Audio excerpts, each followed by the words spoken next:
Francis Ngannou, from sandmines to global champion, in Cameroon, where the earth is red and the horizon stretches for eternity. A boy was born in struggle, in a small village carved into the highlands, where hope clings to the battered walls of mud brick homes, and children's dreams are measured by survival. This is not a tale of easy triumph. This is the saga of Francis Ngannou, a boy who bled for his future, who crossed deserts, faced iron bars, and walked through fire to grasp a destiny no one believed belonged to a child of the mines. By 10 years old, Francis was no stranger to hunger or exhaustion. The hands that would one day shock the world were raw, calloused, and scars etched from digging sand in the rivers and quarries, day after merciless day. His family, splintered by poverty and divorce, survived on whatever his mother could scavenge, and on the grit Francis could carry out of the earth.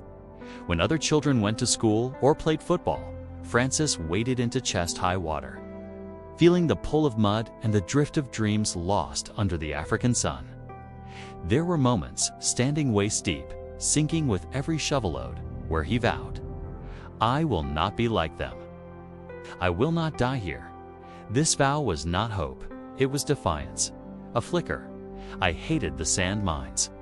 I hated my life. But today, I will use it as fuel, Francis would later say. Life in the village where Francis came from was unforgiving.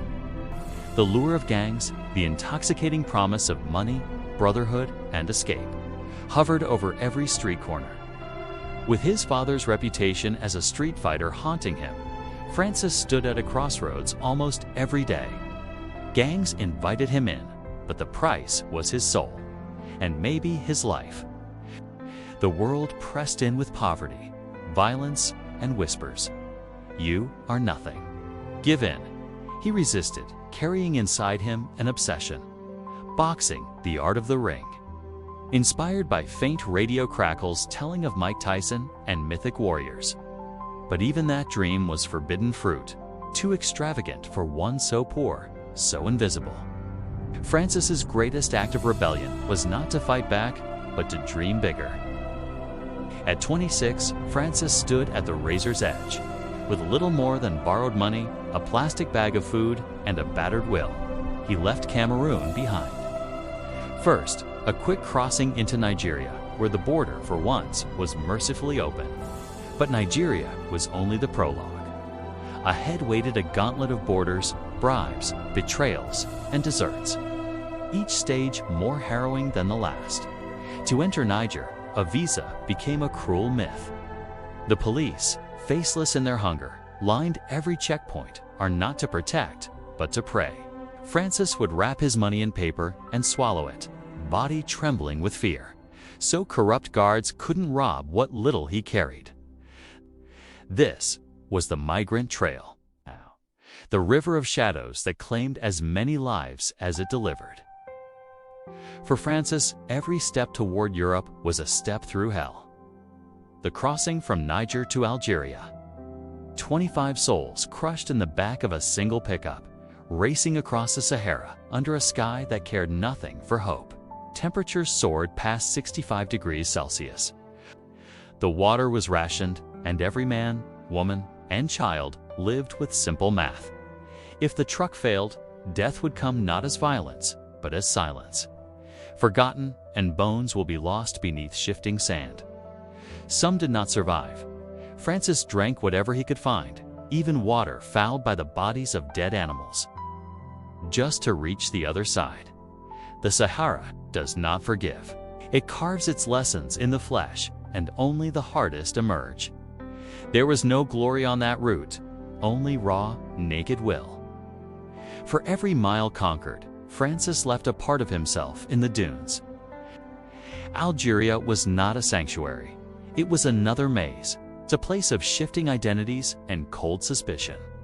With his Cameroonian passport useless, Francis bought a forged Malian ID to survive.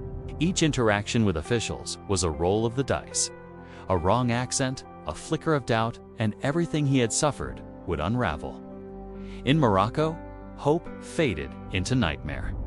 The forests near Ceuta and Melilla teemed with migrants are hunted like animals by police. forced to scavenge in garbage for scraps to eat. On his first attempt to breach the barbed wire border, the wire tore a gash in Francis's stomach. Discovered by authorities, he found not care, but cruelty. After briefly being patched up, he was dumped, bleeding, into the desert, abandoned again. There are scars that do not show. There is pain that music cannot mourn. But Francis rose.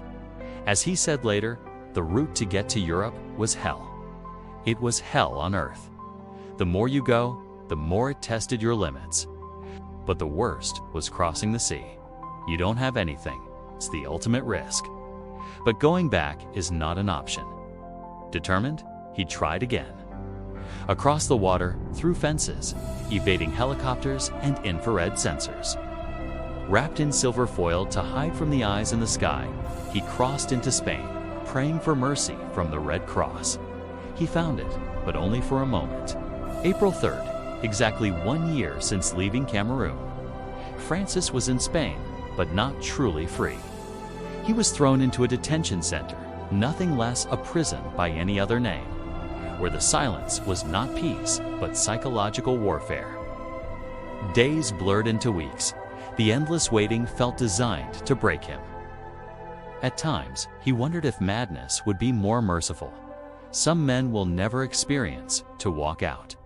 Released after 2 months, but stateless and unable to be deported. He found his way, trawling the underbelly of Europe, desperately seeking a train north. France called out, holding on to legends and the hope that in Paris, a fighter could become something more than just a survivor. Francis finally arrived to Paris, the city of lights, but also the city of blind indifference. Francis, alone and homeless, slept in parking lots beneath bridges, wherever darkness allowed a moment's rest. Sometimes dismissed, sometimes threatened, Francis clung not to anger, but to gratitude. Being homeless in Paris was a great opportunity for me. It was the happiest moment. I finally had the chance to pursue my dream, he recalled. He wandered neighborhoods by day, searching for a boxing gym. People laughed at his poverty, his accent, his impossible ambition. When he found a gym, he told its owners the truth. I have nothing, but I will fight for anything.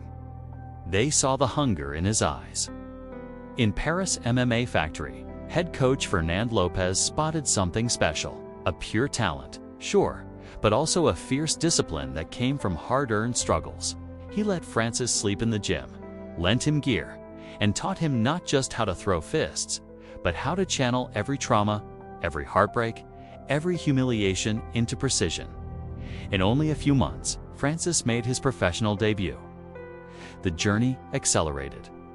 Came regional victories, a reputation as a knockout artist, and soon, a call from the Ultimate Fighting Championship. But ascension was never smooth. He lost. He doubted. He grieved silently, but he never stopped. Came March 27, 2021, Las Vegas, UFC 260. Francis Ngannou stands across from Stipe Miocic, the reigning heavyweight king. The octagon is a place of fear and regret. But not for Ngannou, who had bled in deserts and prisons, whose pain had burned away the vanity of fear. In the second round, with the world watching, Francis delivered a thunderbolt, a knockout heard around the world. Cameroon's lost son, the sand miner, the homeless dreamer, the migrant with scars in his soul. Francis Ngannou became the UFC Heavyweight Champion of the world.